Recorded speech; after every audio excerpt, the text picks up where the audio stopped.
As a kindergarten teacher in the Coopersville School District, Miriam Chanski sets out to teach a number of fundamentals, such as respecting other people's rights. Now she's become a living example. My rights are at stake. My credit is at stake. Miriam wants to opt out of her union, the Michigan Education Association, under the state's new right-to-work law, but the union is not letting her leave. I've done everything to keep it private, and, they're not budging. Miriam didn't give much thought to opting out of the union until last spring when a union rep came to her classroom seeking Miriam's credit card or bank account number to pay her dues electronically. At that time, I did not feel comfortable giving out either of those numbers. That it was very private information that I didn't want on a piece of paper. The union wasn't offering options. Her form was due in a week, so Miriam decided to opt out. I started wondering, there's no other form for me to sign for opting out, and how do I make this known to my union? Until she got more information, Miriam wrote her intention on top of her e-dues form. She signed and dated it and handed it back in an envelope. In July, she got a letter from the MEA's UniServe director. And she informed me that they had in fact received my e-dues form and noted that she saw I was choosing to opt out of the union. That was in July. So at that point, what did you think? It was a done deal?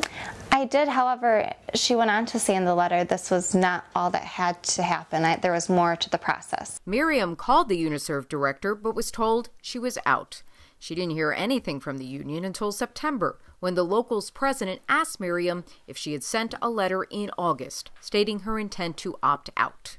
I told her at that point I was unaware of a separate letter I was supposed to send in, and she said, well, it looks as if you are still a member and you might have missed your window to opt out. Did you know anything about a window? I had no clue about the window.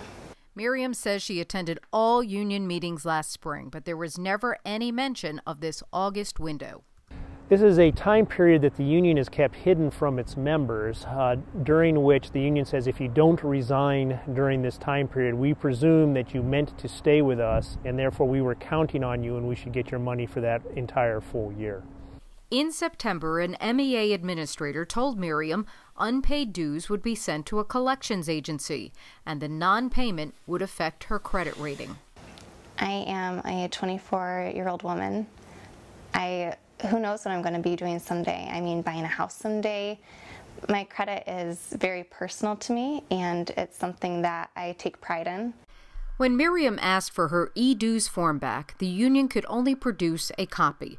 And on the copy is the shadow of the words "doesn't want to belong to the union" whited out.